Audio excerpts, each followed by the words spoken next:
দর্শক স্টুডিওতে আজকে আলোচনার জন্য আমন্ত্রণ জানিয়েছি গণ অধিকার পরিষদের মুখপাত্র ফারুক হাসান। আপনাকে অসংখ্য ধন্যবাদ এবং কৃতজ্ঞতা জানবেন এই প্রচণ্ড ব্যস্ততার মধ্যেও আপনি আমাদের এই অনুষ্ঠানের সময় দিয়েছেন। সমসাময়িক আজকের যেই খবরগুলো সেগুলো নিয়ে তো আলোচনা করবই। একেবারেই শুরুতে আপনার কাছ থেকে জানতে চাইবো যে বিষয়টি যেটি দিয়ে আসলে আলোচনাটা শুরু করতে চাই, সেটি হচ্ছে যে গণ অধিকার পরিষদ মানেই হচ্ছে আন্দোলন থেকে জন্ম নেয় একটি দল। ছাত্রদের অধিকার নিয়ে আন্দোলন শুরু, তারপরে নাগরিক আন্দোলন, জাতীয় আন্দোলন, আন্দোলন দিয়েই যে দলের জন্ম। সেই গণ অধিকারের মুখপাত্র আপনি। আপনার কাছে প্রথম প্রশ্ন, সেটি এই সরকারের দায়িত্ব নেয়ার এই 6 মাসের মাথায় বলা হয় যে 136টি আন্দোলন তারা মোকাবেলা করেছেন। সেই সম্পর্কে এই সরকার আসলে এই আন্দোলনগুলো, যতগুলো আন্দোলন ছিল সেই আন্দোলনগুলো আসলে কতটা যৌক্তিকতা ছিল এই সরকারের আমলে সেটি জানবো।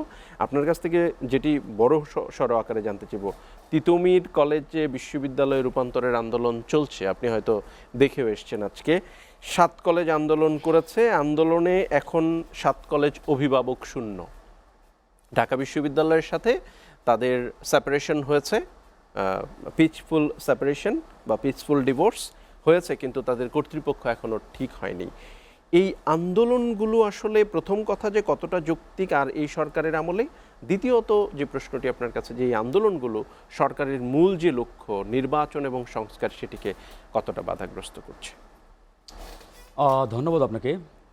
প্রথমেই যে বিষয়টি আমাদের সামনে আসছে যে আগে নির্বাচন নাকি আগে সংস্কার, এটি নিয়ে মূলত আজকে আমরা মনে করি যে মূল যে আলোচনা বা সমালোচনা জায়গাটি তৈরি হয়েছে সেখান থেকেই। এখন এই সরকার 135টি বা 40টি আন্দোলন ইতিমধ্যে মোকাবেলা করেছে, হয়তো সামনে আন্দোলন আরও বাড়তে পারে।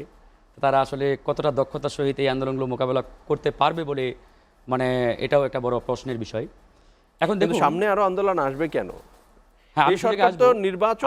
আপনি প্রথম যে বিষয়টি সামনে নিয়ে আসছেন যে এতগুলো আন্দোলন মোকাবেলা করলেন এই সরকার ইতিমধ্যে, আসলে বড় ধরনের একটা চ্যালেঞ্জ ইতিমধ্যে তৈরি হয়েছে যে নির্বাচন আগে নাকি সংস্কার আগে। দেখুন, আমরা বরাবরই শুরু থেকে বলে আসছি যে আসলে আমাদের সংস্কারও দরকার, আবার নির্বাচনও দরকার। কিন্তু এটাও আমাদের মাথায় রাখতে হবে, বিগত 54টি বছরে আমরা 12 বার নির্বাচনের মুখোমুখি হয়েছি, 12টা নির্বাচন হয়েছে। এই 12টি নির্বাচন করতে গিয়ে প্রায় 54টি বছর কিন্তু অতিবাহিত হয়েছে। এই 54 বছরে আজকের বাংলাদেশ কোথায়? আমরা যদি প্রশ্নটি করি আজকের বাংলাদেশকে আমরা কোথায় নিয়ে যেতে পেরেছি, তার সদুত্তর কিংবা যথাযথ উত্তর কিন্তু আমরা কেউই দিতে পারবো না। এখন আপনি কি তাহলে প্রশ্ন করতে পারেন আপনি যে তাহলে কি আমরা নির্বাচন চাই না? হ্যাঁ, অবশ্যই নির্বাচন চাই, একই সাথে সংস্কারও চাই। এখন মূল যে প্রবলেম বা সমস্যা সেটা হচ্ছে এই সরকার জনগণের কাঙ্ক্ষিত সংস্কার করতে কতটুকু ক্যাপাবল, কতটুকু সক্ষম, সেই জায়গায় কিন্তু মূল পয়েন্টই আমাদের আজকে। আমরা এই জন্যই বলেছিলাম যে আমরা আসলে একটি জাতীয় বিপ্লবী সরকার চেয়েছিলাম। জনগণ চেয়েছিল যে বিপ্লব পরবর্তী সময়ে একটি বিপ্লবী সরকার হবে, একটি বিপ্লবী জাতীয় সরকার হবে। কিন্তু বাস্তবিক অর্থে আমরা বিপ্লবী জাতীয় সরকার পাই নাই। আমরা একটি অন্তর্বর্তীকালীন সরকার, অর্থাৎ আন্ডার দ্য ফ্যাসিস্ট কনস্টিটিউশন, হাসিনার সংবিধানের আন্ডারে আমাদেরকে একটা অদ্ভুত সরকার সামনে এনে দেওয়া হয়েছে এবং সেই সরকারের মাধ্যমে আজকের এই আপনারা তো রাজনীতি। এখন এই জায়গায় যদি আপনি প্রশ্ন করেন, এই প্রশ্নের উত্তর দিতে গেলে আজকের এই আলোচনা আবার আরেক দিকে চলে যাবে। আজকে দেখেন, এদেশের জনগণ বলেন কিংবা বিপ্লবের পক্ষের শক্তি যারা এই বিপ্লবে অংশগ্রহণ করেছে, প্রত্যেকটা স্টেক বা প্রত্যেকটা অংশীদার, তারা কেউই এই সরকার চায় না। শক্তি কারা? আমরা সবাই, ছাত্র, কৃষক, শ্রমিক, রাজনৈতিক দল, সবাই ছাত্র আন্দোলন দাবি করছে, তারাই নেতৃত্ব দিচ্ছে। কেউ যদি এই আন্দোলনের একক দাবিদার বা ক্লেম করে, আমি মনে করি তার চাইতে আসলে অকাল কুষ্মাণ্ড আর কেউ আছে বলে আমার মনে হয় না। কারণ এই আন্দোলন একক কোনো ব্যক্তি কিংবা একক কোনো দল কিংবা সংগঠনের নেতৃত্বে হয় নাই। এই আন্দোলনে আপামর জনগণ, ছাত্র, শ্রমিক, কৃষক, রাজনৈতিক দলের প্রত্যক্ষ অংশগ্রহণের মাধ্যমে এই বিপ্লব সাধিত হয়েছে এবং বাংলাদেশকে আমরা ফ্যাসিবাদ মুক্ত করেছি। এখানে আমি ফারুক হাসান, গণ অধিকার পরিষদের মুখপাত্র, আমি যদি দাবি করি যে আমরা আন্দোলন সংগ্রামের মাধ্যমে উঠে আসছি, আমরা আন্দোলন সংগ্রামের মাধ্যমে এই রাজনৈতিক দল প্রতিষ্ঠা করেছি, আমরাই সামনে ছিলাম, আমরাই সব, এখানে প্রত্যেকটা রাজনৈতিক দল, বিএনপি, জামাত ইসলাম, আমরা, গণতন্ত্র মঞ্চ, অন্যান্য যে রাজনৈতিক দলগুলো রয়েছে তারা, ইভেন 26 জন রিক্সা চালক এবং যারা ফুটপাতের ব্যবসা করেন তারা এই আন্দোলনে শহীদ হয়েছেন। তারা কি ক্লেম করতে পারে না যে আমরাও বড় স্টেক হোল্ডার এই আন্দোলনের? আমরা তাদের জন্য এই 5 মাসে কি করতে পেরেছি? অনেক বড় কোয়েশ্চেন। তাদের জন্য কিচ্ছু করতে পারেন এই রাষ্ট্র, এই সরকার, অথচ তারাও 26 জন এই আন্দোলন শহীদ হয়েছেন। সুতরাং এই যে 26 জন শহীদ হলেন, এখান থেকেই তো পরিষ্কার যে এই আন্দোলন একক কোনো ব্যক্তি কিংবা সংগঠন কিংবা ব্যানারে হয় নাই। হ্যাঁ, কৌশলগত কারণে আমরা একটা কমন ব্যানারকে সামনে রেখেছিলাম। কেন রেখেছিলাম? কারণ বিগত 17টি বছর আওয়ামী লীগ এই বাংলাদেশকে এমন একটি রাজনৈতিক বেড়াজালে বন্দি করে রেখেছিলেন যেখানে কোনো রাজনৈতিক দল কিংবা রাজনৈতিক ব্যক্তির পক্ষে সামনে মুভমেন্ট করে এগিয়ে যাওয়াটা অনেক ডিফিকাল্ট ছিল। কারণ রাজনৈতিক দল কর্মসূচি দিলেই ওপেন ফায়ার করা হতো, ডাইরেক্ট গুলি। আমি নিজে রিমান্ডে ছিলাম, জেলে গেছি অসংখ্যবার, 22 বার হামলার শিকার হয়েছি। সেটা শুধু মানে সেখানেই সীমাবদ্ধ নয়, ইভেন এই সরকারের আমলে এসেও আমাকে হামলার শিকার হতে হয়েছে।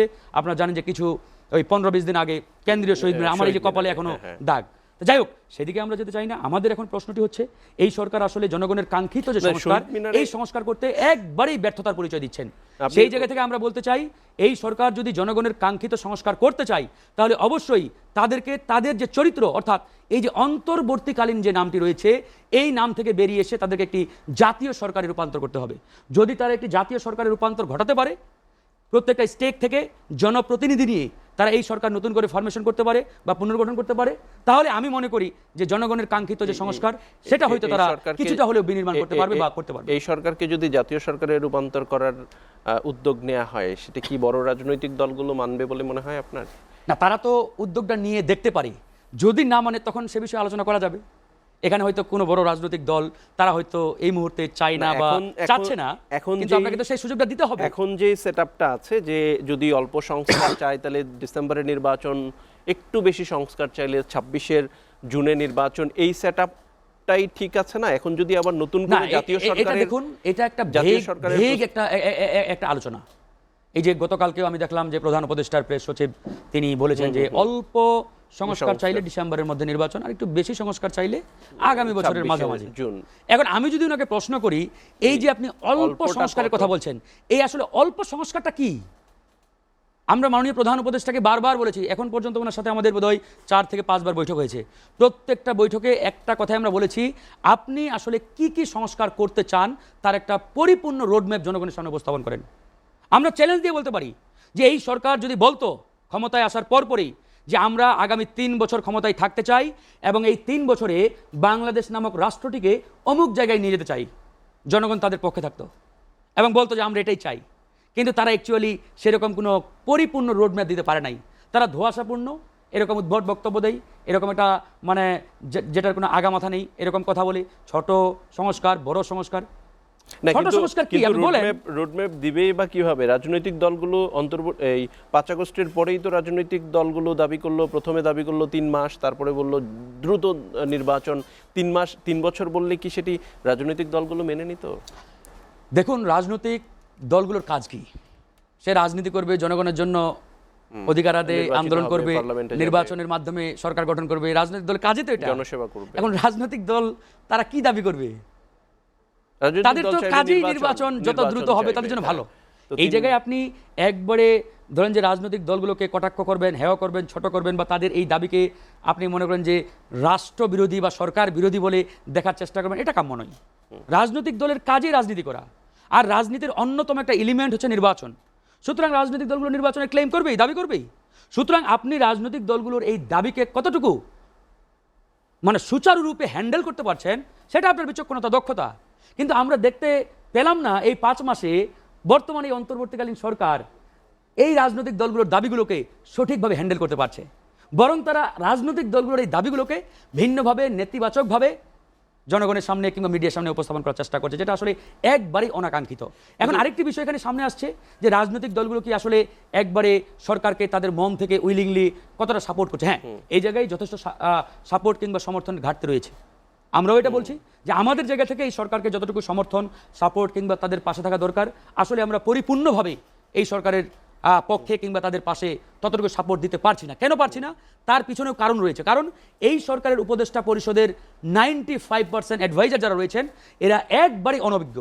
রাষ্ট্র পরিচালনায় ন্যূনতম এদের দক্ষতা নেই, অভিজ্ঞতা নেই। তাহলে আপনারা রাজনৈতিক দলগুলো ওনাদের অপসারণের দাবি তুলছেন না কেন? অফকোর্স আমরা অসংখ্যবার বলেছি। ইভেন আমরা এটাও বলেছি যে এই উপদেষ্টা পরিষদ থেকে ফ্যাসিবাদের দোসর কয়েকজন অন্তর্ভুক্ত ইতিমধ্যে হয়েছেন, তাদেরকে অনতিবিলম্বে বাদ দিতে হবে। এদেরকে দিয়ে আপনি রাষ্ট্র সংস্কার করবেন, নতুন বাংলাদেশ বিনির্মাণ করবেন, নতুন বাংলাদেশের স্বপ্ন দেখাবেন জনগণকে, ইটস টোটালি ইম্পসিবল। এটা হতে পারে না, সম্ভব নয়। আপনি জনগণকে নতুন বাংলাদেশের স্বপ্ন দেখাতে হলে বা দেখাতে চাইলে সবার আগে আপনার এই উপদেষ্টা পরিষদ সংস্কার করতে হবে। এখান থেকে আওয়ামী ফ্যাসিবাদের দোসর যারা তাদেরকে হটাতে হবে, তাদেরকে বাদ দিতে হবে। আপনি দেশপ্রেমিক নাগরিকদের নেন, আমরা তো বলি নাই ভাই যে আমাদেরকে উপদেষ্টা পরিষদে নেন, আমাদেরকে অ্যাডভাইজার বানান, আমরা একবারও বলি নাই। আমরা বলেছি দেশপ্রেমিক, দক্ষ, অভিজ্ঞ, রাষ্ট্র পরিচালনায় যাদের দক্ষতা রয়েছে এরকম ব্যক্তিদের নিয়ে আপনারা রাষ্ট্র পরিচালনা করেন, দেশ চালান, কোনো আপত্তি নেই। কিন্তু আপনি এমন একজন ব্যক্তি নিয়েছেন, এমন একজন মানুষকে অ্যাডভাইজার বানিয়েছেন যারা জীবনে কোনোদিন রাষ্ট্রের কোনো অর্গানের দায়িত্বই পালন করেন নাই। দু একটা এনজিও চালিয়েছেন, দু একটা ছোট প্রতিষ্ঠান চালিয়েছেন। আরে ভাই, ওই এনজিও চালানো আর দেশ চালানো এক কথা? আজকে আওয়ামী লীগের চোর, ডাকাত, খুনি যারা, সন্ত্রাস যারা, এদের কয় পার্সেন্টকে গ্রেপ্তার করা হয়েছে? 2% হবে না। অথচ আমরা বারবার বলছি, আজকে আমরা বলছি যে এই যে গণহত্যা, এই গণহত্যার বিচার করতে হবে। এই গণহত্যার বিচারের 5 মাস পেরিয়ে গেছে, নতুন করে কর্মসূচিও দিয়েছে। হ্যাঁ, এই যে 5 মাস পেরিয়ে গেল, অগ্রগতি কতটুকু একবারই আমরা দেখতে পাচ্ছি না। আওয়ামী লীগের নেতারা জেলে বসে চিরকুট লিখে বাইরে পাঠাচ্ছে। How dear! মানে তাদের এই দুঃসাহসটা কিভাবে হলো? কারণ এই যে প্রশাসন যন্ত্র, পুলিশ বাহিনী, সব জায়গায় তাদের দোসররা বসা। মোটা দাগে আপনি যদি বলেন, আমি বলতে পারি 95% চেয়ারে এখনও আওয়ামী লীগের পৃষ্ঠপোষক, সুবিধাভোগী, উচ্ছিষ্টভোগী বা তাদের দোসর যারা, তারা বসা রয়েছে। সুতরাং তারা চোখ খুললেই ডানে দেখে আওয়ামী লীগ, বামে দেখে আওয়ামী লীগ, সামনে আওয়ামী লীগ। তো চতুর্দিকে যখন আওয়ামী লীগ, তারা তো দুঃসাহস দেখাবেই। আজকে আওয়ামী লীগ 5 মাসও যায় নাই, রক্তের দাগ এখনো শরীরে লেগে আছে, দাউ দাউ করে জ্বলছে আমাদের হৃদয়ে আগুন। আমাদের আহত ভাইরা এখন হাসপাতালের বেডে কাতরাচ্ছে, আর এরা দিল্লিতে বসে কর্মসূচি ঘোষণা করছে। তাহলে এই যে কর্মসূচি ঘোষণা করার দুঃসাহস, আমি মনে করি এই দুঃসাহসের পিছনে এই সরকার দায়ী, এই সরকারের দুর্বলতা দায়ী, এই সরকারের অনভিজ্ঞতা দায়ী। তারা হ্যান্ডেল করতে পারে নাই। এবং এই সরকার যদি বলতেন যে আপনারা আমাদের সহযোগিতা করেন, আমরা সহযোগিতা করতে প্রস্তুত, আমরা এই সরকারকে বারবার পরামর্শ দিয়েছি, প্রস্তাবনা দিচ্ছি, তারা কর্ণপাতেই করছে না। তো এই যদি হয় অবস্থা, তাহলে তো মানে আমরা বলতে বাধ্য হচ্ছি আমরা এই বাংলাদেশকে আর ওই মানে হাঙ্গামা দাঙ্গামার দিকে নিয়ে যেতে চাই না, আর আন্দোলন সংগ্রামের মধ্যে এই বাংলাদেশকে ফেলতে চাই না। অসংখ্যবার বাংলাদেশের মানুষ জীবন দিয়েছে। 1971 সালে জীবন দিলাম আমরা, তখন জনগণের প্রত্যাশা ছিল আমরা একটি নতুন বাংলাদেশ পাবো, জনগণের বাংলাদেশ পাবো। বাস্তবিক অর্থে 71 পরবর্তী সময়ে যারা রাষ্ট্রীয় ক্ষমতায় আসলেন, এরা জনগণের সাথে বেইমানি করলেন, প্রতারণা করলেন। আমরা জনগণের প্রত্যাশিত বাংলাদেশ পেলাম না। 90 সালে এসে কি হলো? আরেকটি লড়াই করতে হলো, ফ্যাসিবাদ বিরোধী লড়াই। সেই লড়াইয়ে অসংখ্য মানুষ আবার জীবন দিলেন। তখন বিএনপি, জামাত ইসলামী, আওয়ামী লীগ একসাথে আন্দোলন করছে, কাঁধে কাঁধ মিলিয়ে। তখন 3টা জোট ছিল, এবং তাদের একটা রূপরেখা ছিল, কমন রূপরেখা। 3 দলের সেই 3 দলের কমন রূপরেখা বা 3 জোটের ওটা বাস্তবায়ন হলে আজকের এই 24 সালের গণঅভ্যুত্থান কিংবা বিপ্লব হতো না, এত মানুষকে জীবন দিতে হতো না। 90 পরবর্তী যারা রাষ্ট্রীয় ক্ষমতায় আসলেন, তারা আবার জনগণের সাথে প্রতারণা করলেন। তারই ফলশ্রুতিতে 24 সালে এসে 2000 ছাত্র জনতাকে জীবন দিতে হলো, অসংখ্য মানুষকে আহত হতে হলো। এরকম বাংলাদেশকে একটা রক্তস্নাত একটা পরিস্থিতির মধ্যে আমরা ঠেলে দিলাম। এখন একই জায়গায় যদি আমি দাঁড়িয়ে প্রশ্নটি করি, আমরা কি সারা জীবন ভাই জীবন দিতেই থাকবো, মরতেই থাকবো? এরকম পরিস্থিতি চলতে থাকলে আপনার সন্তান আগামী 5 বছর পরে আবার রাস্তায় নামবে, আবার রক্ত ঝরাবে, আবার আন্দোলন করবে। আপনি কি চান যে আমার সন্তানরা, আমাদের ছোট ভাইরা, আমাদের পরবর্তী প্রজন্ম আবারও রাজপথে নামুক, আবারও রক্ত ঝরাক, আবারও শহীদ হোক? আমরা তো এটা চাই না। এই জন্যই আমরা বলেছি কাঙ্ক্ষিত বাংলাদেশ বিনির্মাণ করতেই হবে। সেই কাঙ্ক্ষিত বাংলাদেশ বিনির্মাণে এই সরকার ব্যর্থতার পরিচয় দিচ্ছেন। এই সরকারের যে ক্যাপাসিটি, যে মানে এদের যে বর্তমান অবস্থা, সেই অবস্থায় এরা জনগণের সেই কাঙ্ক্ষিত সংস্কার করতে পারছেন না। এই জন্যই আমরা বলেছি অতি দ্রুত জনগণের সেই কাঙ্ক্ষিত সংস্কারের জন্য জনগণের সরকার দরকার। জনগণের সরকার ব্যতীত এই সরকার কাঙ্ক্ষিত সংস্কার করতে পারবেন না। কিন্তু জনগণের সরকার মানেই তো নির্বাচন। অফকোর্স জনগণের সরকার মানেই নির্বাচিত প্রতিনিধিরা আসবে। আপনি যে 90কে ব্যর্থতার কথা বলছেন, 90এও তো ওই জনগণের নির্বাচনেই সরকার এসেছিল এবং 3 জোটের রূপরেখা সেটি বাস্তবায়ন হয়নি। 24-এ যে জনগণের সরকার আসবে, সেটি যে এই জন আকাঙ্ক্ষা বাস্তবায়ন করবে, সেই গ্যারান্টি আসলে কে দিবে? আসলে রাজনীতি, রাষ্ট্র, সমাজ, এসব জায়গায় আসলে ব্ল্যাঙ্ক চেক দেওয়ার মতো মানে উত্তর নাই। আপনি ফিউচারে কি হবে আমরা কেউই জানি না, উই ডোন্ট নো। এখন তারপরেও যে বিষয়টি সামনে আসছে, মন্দের ভালো বলে একটা কথা আছে। আমরা তো এই সরকারের উপরে রিলাই করেছিলাম, ডিপেন্ড করেছি। এখন পর্যন্ত এই সরকারকে আমরা সমর্থন দিয়ে যাচ্ছি। আমরা যদি রাজনৈতিক দল এবং জনগণ যদি বলে আমরা এই সরকারের সাথে নাই, এই সরকার তো 1 ঘন্টায়, এই সরকারকে আরো কতদিন আপনারা সমর্থন দেবেন? এখন এই জায়গায় আমি এই জন্য একটা কথা বারবার বলি যে এই সরকার ইতিহাসের সবচাইতে জনসমর্থিত সরকার। কারণ বাংলাদেশের ইতিহাসে সবচাইতে বেশি জনসমর্থন তারা পেয়েছে। কিন্তু সেই জায়গায় এই সরকার জনগণের আকাঙ্ক্ষা পূরণ করতে পারে নাই।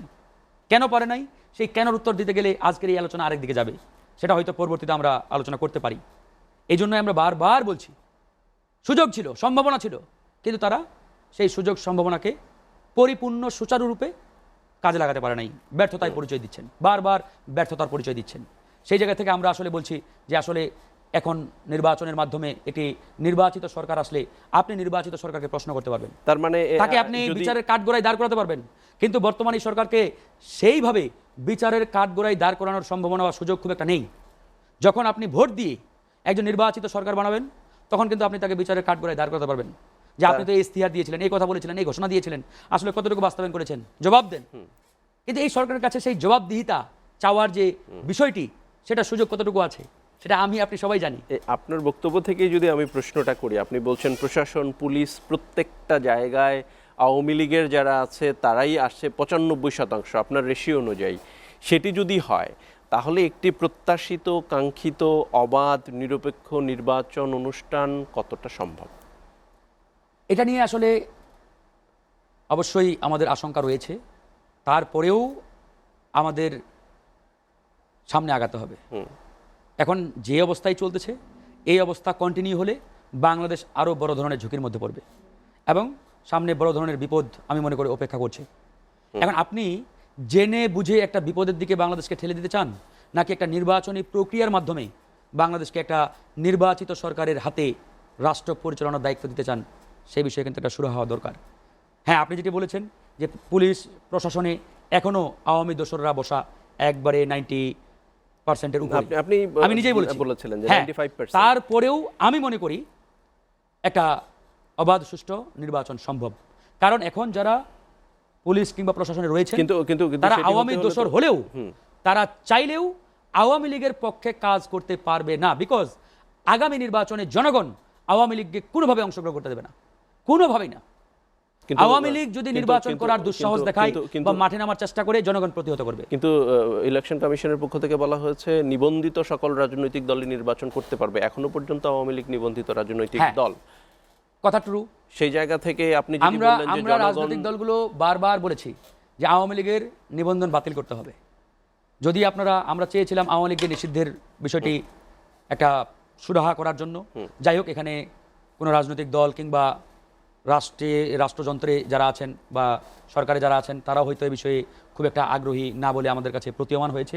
তারপরেও আমরা বলেছি অন্তত তারা তো আবার রাজনৈতিক দলকেও অভিযোগ করছে অন্তর্বর্তীকালীন সরকার করতে পারে তাদের জায়গা থেকে, রাজনৈতিক দলই আসলে তারা পরিষ্কার করুক। আমরা এই সরকারকে বারবার বলেছি যে আপনাদেরকে কেউ যদি ফোর্স করে কিংবা আপনাদেরকে কেউ যদি নানাভাবে চাপ দিয়ে কোনো সিদ্ধান্ত বাস্তবায়নের চেষ্টা করে, আপনারা জনগণের সামনে হাজির হন, জনগণের সামনে সব তুলে ধরেন, জনগণ সিদ্ধান্ত নেবে। বিকজ বাংলাদেশের আলটিমেটলি মেন ক্ষমতার মালিক বা মূল ক্ষমতার মালিক জনগণ।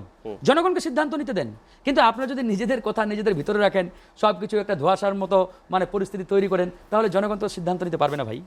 আপনারা বলেন যে অমুক রাজনৈতিক দল আমাদের চাপ দিচ্ছে, তারা এটা করতে দিচ্ছে না, বা আমরা এটা চাই, এটা অমুক দলে বাধা দিচ্ছে, তাহলে জনগণ ডিসাইড করুক। প্রধান উপদেষ্টা তার বক্তব্যে সরাসরি বলেছে বিএনপির কথা, কিন্তু বিএনপির পক্ষ থেকে বলা হয়েছে যে নিষিদ্ধকরণ বা রাখার এগুলো এরকমের কোনো কথা বলি নাই। একটি দল থাকবে কি থাকবে না জনগণ সিদ্ধান্ত নেবে, সেটি ভোটের মাধ্যমে। তার মানে তো আওয়ামী লীগ ক্ষমতায় নির্বাচনে আসছে। এই জায়গায় দেখেন, নিবন্ধন থাকুক বা না থাকুক, আওয়ামী লীগ এই মুহূর্তে বাংলাদেশের কোনো রাজনৈতিক দলের ক্যাটাগরিতে পড়ে না। কারণ এরা বিগত 17 বছরে বাংলাদেশে যে গুম খুন গণহত্যা চালিয়েছে, সুতরাং এদেরকে আপনি খুব বেশি হলে একটা গণহত্যাকারী সংগঠন বলতে পারেন, সংগঠন, নট পলিটিক্যাল পার্টি।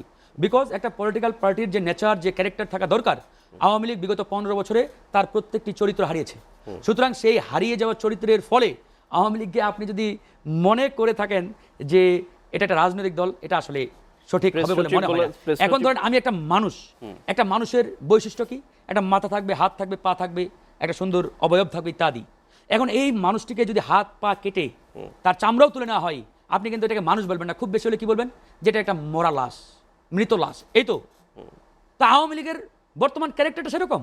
একটা পলিটিক্যাল পার্টির ক্যারেক্টার আওয়ামী লীগের ভিতরে নেই। সুতরাং এটাকে আপনি একটা উগ্র সংগঠন, সন্ত্রাসী সংগঠন বলতে পারেন, এটাকে পলিটিক্যাল পার্টি বলার কোনো সুযোগ নেই। এখন আপনি যদি আইনের দোহাই দিয়ে বলেন যে ভাই তাদের নিবন্ধন আছে, অমুক আছে, তমুক আছে, তারা তো নির্বাচন করতেই পারে, নো, জনগণ সেই সুযোগ দেবে না। কারণ তারা আইনের দোহাই দিয়ে বিগত 17 বছরে অনেক কিছু করেছে। যেই আইনের তোয়াক্কা না করে জনগণ বিপ্লব ঘটিয়েছে। কারণ বিপ্লবের সময় কিন্তু জনগণ আইনের তোয়াক্কা করে নাই। আওয়ামী লীগের বানানো আইনের ওই ধারে নাই। আওয়ামী লীগের আইনকে ফেলে দিয়ে, ডাস্টবিনে ছুঁড়ে ফেলে দিয়ে জনগণ বিপ্লব সাধন করেছে, আওয়ামী লীগকে বাংলাদেশ থেকে বিতাড়িত করেছে। সেই জায়গায় আপনি যদি আবার ওই আওয়ামী লীগের আর আইন কানুনের কথা বলেন, এটা জনগণ কখনো এটা আমার তো বলার কিছু না। আলটিমেটলি এই প্রশ্নগুলো এসছে এবং প্রেস সচিব এটাও বলেছেন যে আওয়ামী লীগের বিচার হবে এবং যদি ক্ষমা চায়, ক্ষমার পরে হয়তো বা রাজনীতির ব্যাপারে রাজনীতি করতে পারবে কি পারবে না, বা রাজনৈতিক কর্মসূচি পালন করতে পারবে কি পারবে না, সে ব্যাপারে প্রশ্ন রাখবে, এর আগে না। প্রেস সচিবের এই কথার সাথে আমি কোনোভাবে একমত নই যে আওয়ামী লীগ ক্ষমা চাইলেই বিচার এবং ক্ষমা। হ্যাঁ, বিচারেরটার সাথে আমি একমত। কারণ ক্ষমার বিষয়টি দেখেন, একটা মানুষ বা একটা রাজনৈতিক দল বা সংগঠন যদি ভুল করে, ভুলের ক্ষমা হয়, কিন্তু কোনো অপরাধের ক্ষমা হতে পারে না। অপরাধের একটাই সমাধান, তার শাস্তি।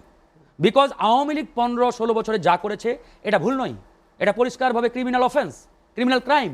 সুতরাং আপনি কোনো ক্রিমিনাল ক্রাইমের বিষয়ে মাফ করার কে? আপনি কে মাফ করার? আর এই যে আজকে প্রেস সচিব হয়েছেন আপনি, কিংবা সরকারের বিভিন্ন পদে যারা আপনারা বসছেন, আপনাদের অবদান কি? মানে যারা এই দেশের বিপ্লব ঘটাতে গিয়ে জীবন দিয়েছে, রক্ত দিয়েছে, আহত হয়েছে, তাদের সেন্টিমেন্টের দিকে তাকান। তারা কি চায়? তাদের দিকে তাকান। তারা চায় আওয়ামী লীগের বিচার, গণহত্যার বিচার, এই খুনিদের গ্রেপ্তার। আর আপনি সরকারের দায়িত্বে থেকে কয়জনকে গ্রেপ্তার করতে পেরেছেন? পত্রিকায় আসছে আওয়ামী লীগের সাধারণ সম্পাদক 3 মাস বাংলাদেশের ভিতরে ছিলেন। এখন আমরা কি প্রশ্ন করতে পারি না কার শেল্টারে তিনি ছিলেন? গোয়েন্দারা কেন জানতেন না? আর গোয়েন্দারা যদি জেনে থাকে, জানার পরেও কেন সে গ্রেপ্তার হলো না? তার মানে আপনারা প্রত্যেকেই দায়ী, প্রত্যেকেই আপনারা এই ইয়ার সাথে কানেক্টেড। এই প্রশ্নের উত্তরগুলো দিতে হবে আপনাদের। ক্যান্টনমেন্টে 626 জন নিয়ে অনেকে প্রশ্ন 650 মতো আওয়ামী লীগের প্রশ্ন করছেন, লিডার তারাও সেখানে ছিলেন। তারা আজকে কোথায়? তারা কিভাবে সেফ এক্সিট পেল? এই প্রশ্নের উত্তরগুলো দিতে হবে। আপনি প্রেস সচিবের চেয়ারে বসে মানে বলবেন আওয়ামী লীগ ক্ষমা চাইলে আমরা ক্ষমা করে দিব, মাফ চাইলে, এটা কি মানে ওই মানে আপনি কি ওই কি বলে মগের মুল্লুক পেয়েছেন যে আপনি মন চাইলো আর আওয়ামী লীগকে ক্ষমা করে দিলেন? আপনি তো ক্ষমা করার কেউ না। বরং আপনাকে বলতে হবে জনগণ আওয়ামী লীগের বিচার চাই, আমরা বিচার করার জন্য প্রস্তুত, কিংবা বিচারের অগ্রগতি এই পর্যন্ত আমরা নিয়ে আসছি। আপনাদের অগ্রগতি নিয়ে কোনো কথা নেই, আর আপনি শুধু আঙ্গুল তুলছেন অমুক দিকে তমুক দিকে। এসব থেকে আপনারা সচেতন হন এবং ফিরে আসেন। আমরা বারবার বলছি, এই সরকার যদি তাদের কাঙ্ক্ষিত জনগণের যে প্রত্যাশিত সংস্কার, সেই সংস্কারগুলো করতে চায়, সেই সংস্কার করতে গিয়ে তারা কোথায় কোথায় বাধাপ্রাপ্ত হচ্ছে, কি কি সহযোগিতা তাদের প্রয়োজন, সেগুলো জনগণকে জানাক, রাজনৈতিক দলগুলোকে বলুক, শেয়ার করুক আমাদের সাথে। আমরা তো প্রস্তুত। কিন্তু সরকারের পক্ষ থেকে করছে না, কই শেয়ার করছে না। তো আমাদের ডাকা হচ্ছে মিটিংয়ে, ডাকা হয়, সময় দেওয়া হয় 3 মিনিট 2 মিনিট করে। প্রত্যেকটা রাজনৈতিক দল থেকে আমরা 3-4 জন করে যাই, একজন বক্তব্য দিবেন, সময় 2 মিনিট। আচ্ছা বলেন, এই 2 মিনিটে কি বলবেন? কুশলাদি জিজ্ঞেস করা যায়, সেটাই তো কথা। কেমন আছেন, ভালো আছেন। 2 মিনিটে আমরা এই শুভেচ্ছা বিনিময় করতে করতে তো শেষ। তারপরেও মোটা দাগে আমরা যে প্রস্তাবনা, যে প্রপোজালগুলো দেই, তার কিয়দংশ বাস্তবায়ন করা হচ্ছে না। কিয়দংশ, যদি তারা কিয়দংশ বাস্তবায়ন করে দৃশ্যমান কিছু দেখাতে পারতেন। বাস্তবায়নের পর্যায়ে তো এখনো আসে নাই। সংস্কার কমিশনগুলো প্রতিবেদন দিচ্ছে, 4টি কমিশন প্রতিবেদন জমা দিয়েছে। সেখানে সকল কমিশনের একটি জাতীয় ঐক্য গঠন কমিশন করা হয়েছে, সেখানে প্রধান উপদেষ্টা মহোদয় প্রধান থাকবেন। সেটি যখন সবার স্টেক হোল্ডার রাজনৈতিক দলগুলো নিয়ে আলোচনা করে, তারপরে তো সংস্কারের তো ধরেন যে ধাপ আছে, ধাপ এ, ধাপ বি, ধাপ সি, এরকম তো ক্যাটাগরি আছে না। এখন আপনার প্রাইমারি লেভেলের যে কাজগুলো, এখন প্রাইমারি স্টেজের কাজগুলো যদি আপনি বলেন সংস্কার কমিশন করে দিয়েছি, তারা প্রস্তাব দেবে, তারপরে আমরা বাস্তবায়ন করবো, তাহলে তো ভাই বাংলাদেশে টিকবে না। এখন আইন শৃঙ্খলা বাহিনীর কথাই বলি। এখন আপনি যদি বলেন যে না আমরা একটা কমিশন করে দিয়েছি, ওরা প্রস্তাব দিবে, তারপরে আমরা এক্সিকিউশনে যাব, তাহলে বাংলাদেশের আইন শৃঙ্খলা বাহিনী ধ্বংস হয়ে যাবে। আইন শৃঙ্খলা বাহিনীর যে পোশাক পরিবর্তন হয়েছে, তো এক্সিকিউশন না, পোশাক পরিবর্তন নিয়ে ইতিমধ্যে একটা ধোঁয়াশাপূর্ণ আমরা মানে খবরাখবর দেখতে পাচ্ছি পত্রিকায়, সংস্কারের প্রতীকী একটা পরিবর্তন। সেদিকে আমরা আসলে পোশাক পরিবর্তন করে লাভটা কি? চরিত্রে পরিবর্তন আনতে হবে, ক্যারেক্টারে পরিবর্তন আনতে হবে। আপনি গায়ের পোশাকটা খুলে পরিবর্তন করে দিলেন, পুলিশ বাহিনী পরিবর্তন হয়ে গেল। তো পরশুদিন কেন আমাদের আইন উপদেষ্টা বললেন যে পুলিশ বাহিনীর 80% সদস্যের হৃদয়ে ছাত্রলীগ? যদি 80% পুলিশ বাহিনীর সদস্যের হৃদয়ে ছাত্রলীগ থাকে, তাহলে আপনি এদের পোশাক কেন? আমি তো মনে করি এদের পুরো বডিও যদি আপনি চেঞ্জ করে দেন, তারপরেও পরিবর্তন হবে না, কারণ এগুলোকে মানে আপনার বাতিল করতে হবে। গতকালকেও ঢাকা মহানগর পুলিশ কমিশনার, ডিএমপির কমিশনের সাথে মিটিং ছিল আমাদের, তার সাথে সাক্ষাৎ করলাম। সেও মোটামুটি একই কথা বললেন। তারপরে সে আরেকটা বললেন যে ভাই এখন আমরা এই 80% বলেন বা 90% যেটাই বলেন, সবাইকে যদি একবারই বাদ দিয়ে দিই তাহলে তো বাহিনীটা চলবে না। হুম হুম তাহলে আমাদের কি করতে হবে? সে বেশ কিছু বিষয়ে আমাদের সাথে আলোচনা করেছে, আমরাও কিছু সাজেশন তাদের দিলাম। কিন্তু বাস্তবিক করতে এই যে আমরা প্রস্তাবনাগুলো তাকে দিলাম, এগুলো যথাসময়ে তারা এক্সিকিউশন করছেন না, বাস্তবায়ন করছেন না। না, আপত্তিটা এই জায়গায়। স্বরাষ্ট্র উপদেষ্টা নিজেও বলছেন যে পুলিশের আগের উদ্যম আসলে ওদের নেই, সেটি ফিরিয়ে আনার চেষ্টা করছি। তো সেখানে না, তো একটু চেষ্টা করছেন তারা তাদের জায়গা থেকে বলছেন, কিন্তু বাস্তবিক অর্থে বাস্তবে চেষ্টার যে দৃশ্যমান উদ্যোগ অগ্রগতি সেটা আমরা দেখতে পাচ্ছি না, দেশের জনগণ পাচ্ছে না। আমরা বলি এই বাংলাদেশ একটা বিপ্লবের মাধ্যমে দ্বিতীয়বার আমরা স্বাধীন করেছি বা হোয়াট এভার একটা বিপ্লব হয়েছে। এই বিপ্লব পরবর্তী বাংলাদেশে আপনি আইন শৃঙ্খলা বাহিনী বলেন, প্রশাসন যন্ত্র বলেন, কিংবা অন্যান্য যে অর্গানগুলো আছে, এগুলোকে সঠিকভাবে পরিচালনার জন্য আপনার ঠিক বিপ্লবী লোক দরকার, বিপ্লবী মাইন্ডের, বিপ্লবী স্পিরিটের মানুষ দরকার। বিপ্লবী স্পিরিট ছাড়া আপনি অন্য কোনো ব্যক্তিকে দিয়ে এই বাহিনী বলেন, প্রশাসন যন্ত্র বলেন, এদের কারো মনোবল আগের জায়গায় ফিরিয়ে আনতে পারবেন না। আজকে অধিকাংশ উপদেষ্টা পরিষদের চেয়ারে যারা আছেন, এদের হৃদয়ে, মননে, মস্তিষ্কে কতটুকু বিপ্লবের স্পিরিট আছে বা কতটুকু তারা ধারণ করেন, সেটা আপনি, আমি, আমরা সবাই জানি। তো সেই জায়গায় আপনি আজকে রাষ্ট্রীয় একটি গুরুত্বপূর্ণ স্টেক, আমরা বলি এটাকেই, যে আমাদের স্বরাষ্ট্র মন্ত্রণালয় সারা বাংলাদেশের আইন শৃঙ্খলার দায়িত্বে তিনি, এই জায়গায় যিনি রয়েছেন জনাব লেফটেন্যান্ট জেনারেল জাহাঙ্গীর সাহেব, আসলে উনার কতটুকু স্পিরিট আছে এই বাংলাদেশকে নতুন করে বিনির্মাণের জন্য, সেটা দেখতে হবে আপনার। বাংলাদেশে কি মানুষের অভাব ছিল? অভাব তো ছিল না। আমরা সরকারকে বলেছি দায়িত্বশীল ব্যক্তিদের নিয়ে 50 সদস্যের উপদেষ্টা পরিষদ করেন, 50তে এটাকে উন্নীত করেন, এবং ওই রকম মক্ষম, সক্ষম, ক্যাপাবল, সাহসী, উদ্যমী এরকম ব্যক্তিদের দায়িত্ব দেন। দেখবেন 5 মাস না 3 মাসের মধ্যে সব লাইনে নিয়ে আসবে। তো 3 মাসের জায়গায় আজকে প্রায় 6 মাস কিচ্ছু হয় নাই। সন্ত্রাসীরা বহাল তবিয়তে ঘুরে বেড়াচ্ছে। যে সকল আওয়ামী লীগের সন্ত্রাসী অগাস্ট সেপ্টেম্বরে গর্তে লুকিয়েছিল, তারা এখন এলাকায় বহাল তবিয়তে ঘুরে বেড়াচ্ছে। আমরা তো বিভিন্ন জেলায় জেলায় সমাবেশ করছি, যাচ্ছি, অনেকে এসে কমপ্লেইন যে ভাই অমুক আওয়ামী লীগের নেতা সন্ত্রাসী আমাদের এসে হুমকি দিচ্ছে, মারধর করছে, বাড়ি থেকে বের করে দিচ্ছে। চিন্তা করে দেখেন 5-6 মাসে যদি এই অবস্থা হয়, আর 2 মাস গেলে কি অবস্থা হবে চিন্তা করে দেখেন। সেটি তো ফেব্রুয়ারি থেকে তো হ্যাঁ, তারা already ঘোষণা কর্মসূচি আছে আওয়ামী লীগের। যদিও আমরা নামতে দেব না, আমাদের পরিষ্কার ঘোষণা, আওয়ামী লীগের কেউ যদি মাঠে নামার চেষ্টা করে, জনগণ তাদের আস্ত রাখবে না। কারণ তারা যে 15 বছরে এই দেশের জনগণের উপরে জুলুম নির্যাতন চালিয়েছে, এরপরেও তারা মাঠে নামার দুঃসাহস দেখায়টা কি করে? কিন্তু আমাদের প্রশ্নটি হচ্ছে, জনগণ যা করার করবে, রাজনৈতিক দলগুলো তাদের জায়গা থেকে যা স্টেপ নেওয়ার তারা নেবে। কিন্তু এই সরকারের পক্ষ থেকে যে ধরনের উদ্যোগ, স্টেপ, কিংবা যে ধরনের মানে আপনার অ্যাকশন নেওয়ার কথা, সেই অ্যাকশন কি আমরা পাচ্ছি না। আমরা এই সরকারকে ক্ষমতায় নিয়ে আসছি বা চেয়ারে বসিয়েছি, আমরা তাদের চেয়ারে বসিয়েছি, তারা যথাযথভাবে অ্যাকশন নেবেন। কিন্তু তারা অ্যাকশন না নিয়ে মানে মিউ মিউ করে কথা বলে, যেটা আসলে কোনোভাবে কাম্য নয়। অ্যাকশন নেওয়া মানে কি ধরনের অ্যাকশনের কথা বলছেন? সরকার পদক্ষেপ নিচ্ছে, সরকার এই যে প্রেস সচিব, তারা কত পার্সেন্ট সন্ত্রাসীকে গ্রেফতার করেছে? প্রেস সচিব বলছেন যে গত 6 মাস আমরা সরকার পরিচালনা করেছি, কোথায় আমাদের বিরুদ্ধে তো কোনো অভিযোগ তো আসে নাই। তাদের বিরুদ্ধে যদি অভিযোগ না আসে, তাহলে তারাই আবার বলছেন আমরা 135টা আন্দোলনকে মোকাবেলা করেছি। আন্দোলন, তাহলে এটা কি দ্বিচারিতা হয়ে গেল না, বা দ্বিমুখিতা হয়ে গেল না? বিভিন্ন দাবি দাওয়া নিয়ে, যেমন তিতুমির বিশ্ববিদ্যালয় করার একই তো কথা। মানুষ দাবি নিয়ে কেন মাঠে নামবে?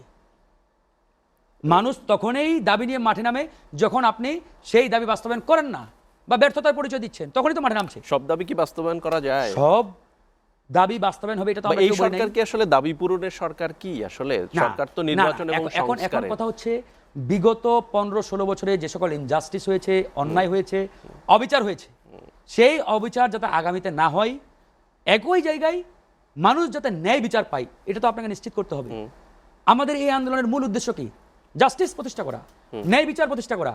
এখন আপনি বা আমি বা আমরা একটা বিপ্লব সাধন করলাম, ফ্যাসিবাদকে মোকাবেলা করলাম, বিতাড়িত করলাম। বিপ্লব পরবর্তী বাংলাদেশে এসে আমি যদি আবার অন্যায়ের শিকার হই, অবিচারের শিকার হই, ইনজাস্টিসের শিকার হই, তাহলে তো আসলে আলটিমেটলি ওই যে মানে কেউ বলে না, আগেই তো ভালো ছিলাম, মানে আগেই তো ভালো ছিলাম, এই উক্তিটি মানুষের হৃদয়ে কখন চলে আসে? যখন একটা মানুষ দেখে যে আমি বিগত 15 বছর ডিপ্রাইভ হয়েছি, বঞ্চিত হয়েছি, ইনজাস্টিসের শিকার হয়েছি, আবার এই সরকার আসার পরেও আমি সেম ইনজাস্টিসের শিকার হচ্ছি, অবিচারের শিকার হচ্ছে। সেম কিসের? আগে মানুষ 5% ভ্যাট দিত, এখন 15% দেয়। তো এটা তো না, এটাই তো বললাম। হ্যাঁ, তো এইরকম যদি অবস্থা হয় তাহলে তো মানুষ বলবেই। আর আপনি প্রধান উপদেষ্টার প্রেস সচিব হয়ে আমরা 6 মাসে খুব ভালোভাবে চালিয়েছি, কোনো অভিযোগ নেই, কমপ্লেন নেই, এটাকেই বলা? মানে আপনার বলা দরকার যে ভাই আমরা আসলে এই ঝুঁকিগুলো মোকাবেলা করেছি, এখন এই থ্রেট আমরা মোকাবেলা- সামনে দেখতে পাচ্ছি, এগুলো মোকাবেলা করতে হবে, আমাদের দুর্বলতা এগুলো সামনে নিয়ে আসেন। এবং আমাদের এই দুর্বলতা মোকাবেলার জন্য জনগণের সহযোগিতা দরকার, রাজনৈতিক দলগুলোর সহযোগিতা দরকার। আপনারা সহযোগিতা চান, আমরা জানি আপনারা কোনো পলিটিক্যাল সরকার না, আপনারা এককভাবে দেশ চালাতে পারবেন না, আপনাদের রাজনৈতিক দলগুলোর সহযোগিতা দরকার। কিন্তু আপনারা যদি পরিষ্কারভাবে কনক্রিট একটা সহযোগিতা না প্রত্যাশা করে না চান, তাহলে রাজনৈতিক দলগুলো কি সহযোগিতা করবে? আপনারা খালি ডাকেন যে অমুক দিন আপনারা আসেন, আসলাম, গেলাম, কফি খাইলাম, আর 2-4 লাইন বক্তব্য দিলাম 2 মিনিটে। কুশলাদি এটা কি সংস্কার? বা এটা কি সহযোগিতা চাওয়ার কোনো ইয়া হলো? আপনারা পরিষ্কারভাবে বলেন এই যে আমরা 10টা পয়েন্টে সংস্কার করতে চাই, এই 10টা পয়েন্টে সংস্কার করতে আমাদের এতদিন সময় দরকার, এই 10টা পয়েন্টের উপরে আপনার রাজনৈতিক দলগুলো আমাদের কিভাবে সহযোগিতা করতে পারেন আসেন। তখন রাজনৈতিক দলগুলো বলবে যে এই 10টা পয়েন্টে আপনাদের 8টা পয়েন্ট ঠিক আছে, 2টা ঠিক নাই, কিংবা এই সংস্কারগুলো 3 মাস না 2 মাসে সম্ভব। তখন রাজনৈতিক দলগুলো তাদের জায়গা থেকে একটা মতামত দিবে। কিন্তু তারাও কনক্রিট কোনো প্রপোজাল রাজনৈতিক দলগুলোর কাছে দিচ্ছে না, আর রাজনৈতিক দলগুলো তাদের মতো বক্তব্য দিচ্ছে। এই যে অভিযোগটা আপনি বলছেন যে ডাকা হয়, 2 মিনিট সময় দেওয়া হয়, কথা আসলে কাজের কাজ কিছু হয় না, কুশলাদি বিনিময় হয়, তাহলে আপনি বলছেন সরকার সহযোগিতা চাইবে, রাজনৈতিক দলগুলো সেটিও চাচ্ছে না। 6 মাস হতে চললো, আপনারা বলছেন, রাজনৈতিক দলগুলো বলছে যে সরকার এখনো পুরোপুরি না হলে অধিকাংশ ক্ষেত্রেই ব্যর্থ। সরকার আসলে চাচ্ছেটা কি, আপনাদের কি মনে হয়? সরকার কি চাই না চাই এটা ম্যাটার না, জনগণ কি চাই দ্যাট ইজ দ্য ম্যাটার। কারণ এই সরকার জনগণই তাদের চেয়ারে বসিয়েছে এই সরকারকে, সুতরাং জনগণের চাওয়াটা এখানে মুখ্য, জনগণের চাওয়াটাই মেইন। সংস্কার চায়, নির্বাচন চায়। এখন এই জায়গায় জনগণের চাওয়া তারা কতটুকু পূরণ করতে পারছেন বা ইতিমধ্যে তারা কতটুকু পূরণ করেছেন সে বিষয়ে আলোচনা হতে পারে।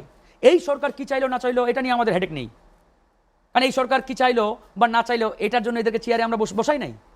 সুতরাং জনগণের চাওয়া পূরণের জন্যই মূলত তাদেরকে আমরা চেয়ারে বসিয়েছি।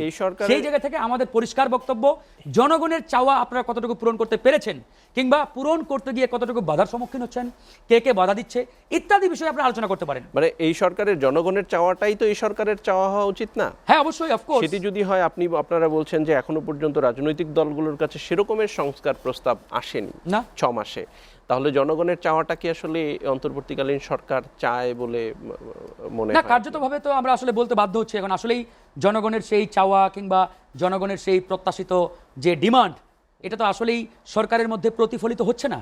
আবার এরকম গুঞ্জন শোনা যাচ্ছে যে এই সরকারের দায়িত্বশীল কয়েকজন মানে সরকারি পৃষ্ঠপোষকতায় রাজনৈতিক দল গঠনের উদ্যোগ নিয়েছেন কিংবা রাজনৈতিক দল গঠনের চেষ্টা করছেন। এটা হলে তো আরো মারাত্মক, এটা কেউই মানবে না। আমরা নতুন রাজনৈতিক দলকে স্বাগত জানাই, ওয়েলকাম জানাই, আসুন রাজপথে নেমে রাজনৈতিক দল গঠন করুন, রাজনৈতিক দল তৈরি করুন, আমরা রাজনৈতিক দলগুলো মিলে প্রতিযোগিতা করব, প্রতিদ্বন্দ্বিতা হবে, রাজনীতির মাঠে বিতর্ক হবে, সব কিছুই হবে। কিন্তু আপনি রাষ্ট্রযন্ত্রে বসে সরকারি টাকায় অর্থাৎ জনগণের টাকায় আপনি নতুন দল গঠন করবেন, সরকারি গাড়ি নিয়ে, সরকারি সুযোগ সুবিধা নিয়ে জেলায় জেলায় সমাবেশ করবেন, এটা হতে পারে না। সেটা কি করছে বলে মনে হয়? এটা গুঞ্জন ইতিমধ্যে শুরু হয়েছে, মিডিয়াতেও আসছে। এটা তো তারাই বক্তব্য দিবে, তারাই বলবে, এটা তো আমাদের বক্তব্য না। আমরা জানতে চাই, যেহেতু ইতিমধ্যে প্রশ্ন উদ্রেক হয়েছে মিডিয়াতে, এটা এই সরকারের দায়িত্বশীল যারা আছেন তারাই বলবেন, তারাই নিজেদেরকে শ্বেতপত্র দিবেন যে না আমি অমুক চেয়ারে আছি, আমি কোনো রাজনৈতিক দল গঠনের কোনো প্রক্রিয়ার সাথে যুক্ত নই। যদি আপনারা কেউ এ ধরনের কোনো প্রমাণ কিংবা প্রুফ দিতে পারেন, আমি স্বেচ্ছায় পদত্যাগ করব, এরকম সাহস নিয়ে, হিম্মত নিয়ে উপদেষ্টা বক্তব্য দিক। না, উপদেষ্টা, তরুণ উপদেষ্টাদের মধ্যে তো একজন বলেছেনও যে আমরা যেহেতু সরকারে এসেছি এখন আমরা বৈষম্য বিরোধী ছাত্র আন্দোলনের কেউ নই। আবার এই বিতর্ক যখন এসছে তখন আরেকজন উপদেষ্টা এটাও বলেছেন যে যদি আমরা রাজনৈতিক দল করে অবশ্যই সরকারে থাকবো না, এখান থেকে পদত্যাগ করব। না, এই জিনিসটা আপনি দেখেন, আপনি সরকারি সুযোগ সুবিধা নিয়ে একটা রাজনৈতিক দল গঠনের সব কাজ চূড়ান্ত লেভেলে নিয়ে যাওয়ার পরে আপনি আস্তে করে পদত্যাগপত্র জমা দিয়ে কালকে আপনি রাজনৈতিক দলের দায়িত্ব নিলেন, তাহলে হয়ে গেল যে না আমরা তো দায়িত্ব ছেড়েই রাজনীতির মাঠে আসছি। এটা নো, একটা রাজনৈতিক দল একদিনের বিষয় না, এটা একটা দীর্ঘ প্রক্রিয়ার বিষয়। সেই দীর্ঘ প্রক্রিয়ার সাথে যারা যুক্ত তারা প্রত্যেকেই ওই রাজনৈতিক দলের অংশীজন। এখন আমি প্রশ্ন করতে পারি, যারা এই বক্তব্য দিয়েছে তারা সেই রাজনৈতিক প্রক্রিয়ার সাথে কোনো না কোনোভাবে জড়িত কিনা? তারা কি ফোন দিয়ে বলে নাই আমার অমুক জেলায় প্রোগ্রাম হবে, ডিসি মহোদয় আপনি এটা সব ব্যবস্থা করবেন? আমরা তো নিয়মিত শুনি ডিসিকে ফোন দেওয়া হয়, ইউনোকে ফোন দেওয়া হয়, অমুক জেলায় আমাদের সংগঠনের প্রোগ্রাম হবে, সার্বিক ব্যবস্থা করেন। তাহলে এটা কি? এটা রাষ্ট্রীয় সুযোগ সুবিধার মাধ্যমে হলো না? হ্যাঁ, আপনি রাজনৈতিক দল করতে চান, আজকেই পদত্যাগ করেন, পদত্যাগ করে সেই রাজনৈতিক প্রক্রিয়ার সাথে যুক্ত হন, সেই রাজনৈতিক প্রক্রিয়াকে এগিয়ে নেন, কোনো অসুবিধা নেই, আমরা ওয়েলকাম জানাবো ভাই। কিন্তু আপনি বলবেন যে না, আমরা যদি রাজনৈতিক দলে যুক্ত হই তাহলে আমরা পদত্যাগ করেই যুক্ত হব। সেটা কবে? ধরেন আগামীকালকে তারা ঘোষণা দিল অমুক নামে একটা রাজনৈতিক দলের আত্মপ্রকাশ ঘটবে, আর রাতের আধারে তারা একটা পদত্যাগপত্র জমা দিয়ে কালকে আমরা দেখতে পেলাম মঞ্চে উঠে অমুকে সভাপতি বা সেক্রেটারি। ফেব্রুয়ারিতেই তো ঘোষণা আসার কথা, যেটাই হোক, বলেছেন যে ফেব্রুয়ারিতে তাহলে ফেব্রুয়ারিতে যদি হয়ে থাকে তাদের রাজনৈতিক দল গঠনের প্রক্রিয়াটা অবশ্যই আরো আগে শুরু হয়েছে। তাহলে এই যে রাজনৈতিক দীর্ঘ একটি প্রক্রিয়া, এই প্রক্রিয়ার সাথে যারা কানেক্টেড যুক্ত তারাই রাজনৈতিক স্টেক হোল্ডার ওই দলের। তাহলে এই জায়গায় আজকে যে উপদেষ্টারা বক্তব্য দিচ্ছেন, কথা বলছেন যে আমরা কেউই না, তারা কি আসলেই যুক্ত না? ব্ল্যাঙ্ক চেক দেও, জনগণের সামনে শ্বেতপত্র প্রকাশ করুক নিজেদের ব্যক্তিগত, যে না আমরা কোনোভাবে জড়িত না, কোনোভাবেই সংশ্লিষ্ট না। আমাদের যদি কোনো প্রমাণ আপনারা দিতে পারেন তাহলে আমরা স্বেচ্ছায় পদত্যাগ করবো, এরকম একটা ঘোষণা দিক না। একটা দুইটা না, সহস্র প্রমাণ হাজির হয়ে যাবে সামনে। তো সেই জায়গায় আমরা আসলে ব্ল্যাঙ্ক চেক আমরা দিতে পারছি না। কিন্তু এটি যদি হয়, সাধারণত কিংস পার্টি গঠনের সুযোগ নিশ্চয়ই অন্য রাজনৈতিক দল দেবে না। ছোট বড় কোনো পার্টি এটা বলতে চাই না এই শব্দটি, কারণ এই কিংস পার্টি নিয়ে অনেক বিতর্ক আছে, অনেক সমালোচনা আছে। এর আগেও মনে করেন যে অনেক রাজনৈতিক দল এরকম প্রক্রিয়ার মাধ্যমে গঠন হয়েছে, আর আগে দুটি রাজনৈতিক দল এরকম। যাই হোক, আমি সেদিকে যেতে চাই না, আমি শুধু এতটুকুই বলতে চাই, বর্তমান যে ছাত্র তরুণরা আছে এদের একবারেই যে অবদান নেই তা না, এদেরও এই রাষ্ট্র বিনির্মাণে কিংবা এই আন্দোলন সংগ্রামে ত্যাগ রয়েছে, অবদান রয়েছে, এরাও অনেক ত্যাগের শিকার হয়েছেন। সেই জায়গা থেকে আমরা তাদেরকে অবশ্যই তাদের যে মানে অবদান এটার ক্রেডিট দিতে চাই। এটা না দিলে আমরা আসলে অ্যাকচুয়ালি ইতিহাসের যে একটা ওই খলনায়ক চরিত্র আছে সেই খাতায় কিন্তু আমাদেরও নাম উঠতে পারে। এই জন্যই আমরা বারবার বলে আসছি যে এই জায়গায় যার যতটুকু ধরেন যে অবদান, সেই অবদানের আলোকে তাদেরকে ক্রেডিট দেন, এটা দিতে হবে। এখন আমরা এই জন্যই বারবার বলেছি যে আপনারা রাজনৈতিক দল গঠন করেন, ওয়েলকাম, কোনো অসুবিধা নেই। আপনারা কি করতে চান একবারে প্রকাশ্যে জনগণের সামনে হাজির করে নিয়ে আসেন, জনগণ বাহবা দিবে। কিন্তু আপনারা যদি ধোঁয়াশাপূর্ণ একটা পরিস্থিতি তৈরি করে কি করতে চান, মানুষকে বিভ্রান্তির মধ্যে রেখে আপনারা অন্য কিছু মানে হাসিল করে ফেলেন বা অন্য কিছু ঘোষণা দেন, এটা আসলে আনএক্সপেক্টেড, এটা মেনে নেবে না বা এটা কাম্যও নয়। এরকমের আভাস থেকেই কি আসলে দ্রুত নির্বাচনের দাবিটি জোরালো হচ্ছে? আমি যদি একটু আপনাদের সভাপতি নুরুল হক নুরুল সেখানে উপস্থিত ছিল সাংবাদিকদের একটি সভায়, আলোচনা সভায়, জাতীয় নির্বাচনের দাবিতে আন্দোলন হতে পারে এরকমের একটি আভাস দিয়েছেন বিএনপির স্থায়ী কমিটির সদস্য সালাউদ্দিন আহমেদ। গণ অধিকার পরিষদ কি মনে করে? নির্বাচনের জন্য কি আবার নির্বাচনের জন্য আন্দোলনের ঘোষণাটি গণ অধিকার পরিষদ দেয় নাই? না, আমি বললাম এটা হ্যাঁ, বিএনপির পক্ষ থেকে তাদের বেশ কয়েকজন বক্তব্য দিচ্ছেন এবং এটা বলেছেন যে তারা হয়তো ফেব্রুয়ারির দিকে মাঠে নামতে পারে। তবে আমাদের কাছে বা মানে আমরা যেটা মনে করি, আমাদের দলীয় যে স্ট্যান্ড, নির্বাচনের জন্য আন্দোলন সংগ্রাম করার প্রয়োজন আছে বলে আমরা মনে করি না। কারণ এরকম একটা পরিস্থিতিতে ফ্যাসিবাদ পতন ঘটানোর পরেও যদি নির্বাচনের জন্য আন্দোলন করতে হয়, এর চাইতে কষ্টকর, দুঃখজনক। কিন্তু এই যে আপনারা যে অভিযোগ করছেন যে এই সরকার, কিন্তু আমরা যেটি বারবার বলেছি, আমাদের সভাপতি জনাব নুরুল হক নূর সেও বলেছেন যে ডিসেম্বরের দিকে নির্বাচন হতে পারে। কিন্তু কেন বলেছেন? কারণ এটা বলার পিছনে তো কারণ আছে। কারণ এই সরকার জনগণের প্রত্যাশিত সংস্কার করতে পারছেন না, ব্যর্থতার পরিচয় দিচ্ছেন। তো সেই জায়গায় ডে বাই ডে তারা কিন্তু নেতিবাচকতার দিকে যাচ্ছেন বা নিয়ে যাচ্ছে বাংলাদেশকে। তাহলে তো আমরা তো বারবার রক্ত ঝরাবো না, বারবার আমরা তো আসলে জীবন দেব না। তো সেই জায়গা থেকে আমরা বলেছি, আপনারা যদি একান্তেই সংস্কার করতে না পারেন তাহলে নির্বাচন দিয়ে রাজনৈতিক সরকারের হাতে ক্ষমতা হস্তান্তর করেন, আপনারা বিদায় নেন। আমরা তো চাই যে আপনারা সংস্কার করেন, কিন্তু ওরা পারছেন না। এই যে পারছেন না, এই পারছেন নাটারও আমরা একটা সমাধান দিয়েছি।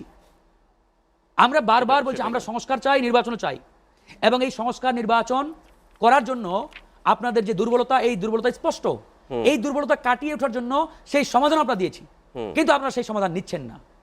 আপনারা জাতীয় সরকার গঠন করেন, আপনারা এই সরকারকে পুনর্গঠন করেন, যে কোনো ফরম্যাটে যান। যদি মনে করে থাকেন যে জাতীয় সরকার এই মুহূর্তে সম্ভব নয়, ওকে ফাইন, তাহলে এই যে 24 জন না 21 জন আপনারা আছেন, এই 21 জন মানুষকে, এই 20 কোটি জনগণকে পরিচালনা করা সম্ভব? তাহলে এটাকে 50 সদস্য উন্নীত করেন, এখানে অভিজ্ঞ লোকদের ঢুকান, তাদের মাধ্যমে দেখেন চেষ্টা করেন। আপনারা কি ওরকমের অভিজ্ঞ লোকের কোনো পরামর্শ বা কোনো তালিকা দিয়েছেন? হ্যাঁ হ্যাঁ, আমরা বারবার বলেছি, আমরা আনঅফিসিয়ালি বেশ কয়েকজন মানুষের আমরা তালিকা দিয়েছি, কিন্তু দুঃখজনক তাদের নাম অন্তর্ভুক্ত না হয়ে এমন কিছু ব্যক্তির নাম যুক্ত হয়েছে ইতিমধ্যে যারা বিগত ফ্যাসিবাদী সরকারের আমলে সুবিধাভোগী। সেটিকে অন্তর্ভুক্ত হয়েছে মানে এখনো উপদেষ্টা হয়নি, বাড়তে পারে। উপদেষ্টা ইতিমধ্যে কয়েকজন যুক্ত হয়েছেন। আবার বিভিন্ন রাষ্ট্রীয় যে বড় বড় পদগুলো রয়েছেন বা রয়েছে বা চেয়ারগুলো রয়েছে, এগুলোতেও আপনারা দেখতে পাচ্ছেন চুক্তিভিত্তিক নিয়োগ দেওয়া হচ্ছে কিংবা প্রমোশন দিয়ে বড় বড় পদে তাদের দায়িত্ব দেওয়া হচ্ছে।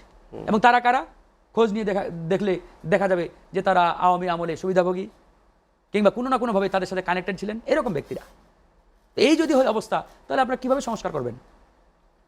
আর আপনারা আমাদের বলতে চাচ্ছেন রাজনৈতিক দলগুলো নির্বাচনের জন্য পাগল হয়ে গেছে, তারা সংস্কার চায় না, এটা সেটা। নো, এটা একবারই মিথ্যাচার। আমরা সংস্কার চাই, সংস্কার করেই আমরা নির্বাচনের দিকে এগিয়ে যেতে চেয়েছিলাম, কিন্তু সেই সংস্কার এটা তো করতে পারছেন না, তারা পারছেন না, ব্যর্থতার পরিচয় দিচ্ছেন।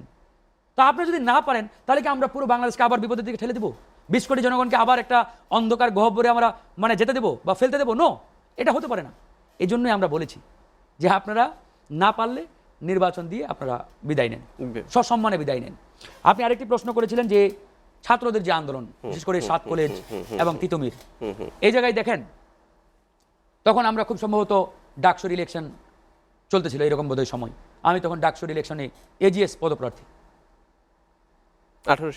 সম্ভবত 18-19 সালে এরকমই হবে। তো যাই হোক, ওই টাইমেই আসলে 7টি ঐতিহ্যবাহী কলেজকে ঢাকা বিশ্ববিদ্যালয়ের আন্ডারে নিয়ে আসা হলো। 17 সালে অধিভুক্ত করা হলো। 17 সালে অধিভুক্ত করা, যেটা টোটালি একটা অপরিকল্পিত পরিকল্পনার মাধ্যমে করা হয়েছে। ঢাকা বিশ্ববিদ্যালয়ে প্রায় 47,000 শিক্ষার্থী, সব মিলিয়ে 47,000। এই 47,000 শিক্ষার্থীকে অ্যাকোমোডেট করা, তাদেরকে আবাসন সুযোগ সুবিধা দেওয়া, তাদেরকে নানাবিধ যে গবেষণা থেকে শুরু করে সুযোগ সুবিধা দেওয়ার মতো ক্যাপাসিটি ঢাকা ইউনিভার্সিটির নাই।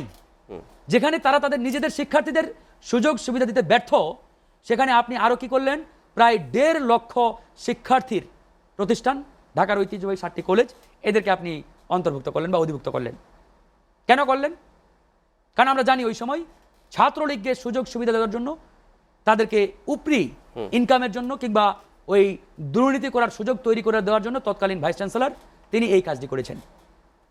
সেই জায়গা থেকে মূল সমস্যাটি উদ্ভব। ডে বাই ডে এই সংকট বৃদ্ধি পাচ্ছে, এই সংকট বাড়তে বাড়তে আজকের এই অবস্থা। কিন্তু আজকের সর্বশেষ আমাদের হাতে সর্বশেষ 1 মিনিটই সময় আছে। এই সময়ের মধ্যেই যদি জানতে চাই যে এই আন্দোলনগুলো আসলে এই আন্দোলনগুলোর যৌক্তিকতা কতটুকু? আসলে এই যে তিতুমির বিশ্ববিদ্যালয় করা, এই 7 কলেজকে বিশ্ববিদ্যালয় করা, আপনারা ছাত্রদের উদ্যোগ নিয়ে আন্দোলন করে করেই বড় হচ্ছেন বা হয়েছেন, এই আন্দোলনগুলোর কি আদতেও যৌক্তিকতা আছে, নাকি যদি যৌক্তিকতা থাকে তাহলে সরকারের অনীহা কেন বাস্তবায়নে? ধরেন আন্দোলনের যৌক্তিকতা অযৌক্তিকতা, এটা একজন রাজনৈতিক লিডার হিসাবে আমার পক্ষে একটা পরিষ্কার জাজমেন্ট দেওয়া ঠিক হবে না, এটা অনুচিত। ঠিক আছে। তবে আমার যেটি বক্তব্য, সরকারের কাজ কি? জনগণ ডিমান্ড করবে, দাবি করবে, সেই দাবিটা আসলে যৌক্তিকতা অযৌক্তিকতা অ্যানালাইসিস করে যদি সেটা যৌক্তিক মেনে নেবে, আর না হলে তাদেরকে বুঝিয়ে বিকল্প প্রস্তাবনা চাইবে বা সেটার একটা বিকল্প সমাধান দেবে। কিন্তু এই জায়গায় সরকার আসলে কতটুকু বিচক্ষণতার পরিচয় দিচ্ছে? এই যে ছাত্ররা আন্দোলন করছে, এটা একদিনের আন্দোলন না, এটা অনেক দিনের আন্দোলন। তো এতদিন আন্দোলন তারা কেন করবে? তারা যেদিন প্রথম দাবিটি আপনার থ্রো করলো, সেদিনই কেন এই সরকার তাদের নিয়ে বসলেন না? এই সরকারের ব্যস্ততা আছে, তারা অনেক বিজি, ওকে ফাইন, আপনি একটা কমিটি করে দেন, একটা স্পেসিফিক দায়িত্ব দেন কয়েকজনকে, যে আপনারা এই 7 কলেজ রিলেটেড সমস্যাটা সমাধান করবেন। তারা তাদের নিয়ে বসতো, প্রত্যেকটা স্টেককে নিয়ে বসতো, বসে এটা অ্যানালাইসিস করতো যে আসলে এটার যৌক্তিকতা কতটুকু আছে, এটার বিকল্প সমাধান কি। তারা ABC এরকম সমাধান প্রপোজ করে সরকারকে দিতেন। তাহলে হয়তো এতদিন এরকম একটি যে লাস্ট যে হাঙ্গামা দাঙ্গামা হলো, এটা তো আসলে আমি নিজেই কি বলবো, ঢাকা ইউনিভার্সিটি এবং 7 কলেজ মিলে যে মারামারিটা, এটা আসলে আমাদের ঢাকা কলেজের শিক্ষার্থী সমন্বয়ক রাকিব ও আমাদের ছাত্র অধিকারের ছিল, সে মারাত্মকভাবে আহত হয়েছে। ঢাকা বিশ্ববিদ্যালয়ের মধ্যে 2-1 জন আহত হয়েছে। আমরা তো এটা কখনোই চাই নাই। তো সেই জায়গায় আপনারা বসেন, আলোচনা করেন। এই যে তিতুমিরের শিক্ষার্থীরা তাদের ইউনিভার্সিটি দাবি করছে যে আমরা তিতুমির বিশ্ববিদ্যালয় চাই, এই সরকারের উচিত তাদের নিয়ে বসে তাদের এই দাবির যৌক্তিকতা কতটুকু যদি এটা যৌক্তিক হয়ে থাকে বাস্তবায়ন করা, আর যদি যৌক্তিক না হয়ে থাকে তাহলে এটার বিকল্প সমাধান কি সেই সেটি সমাধানের দিকে যাবো। বের করা। ধন্যবাদ আপনাকে, অসংখ্য ধন্যবাদ।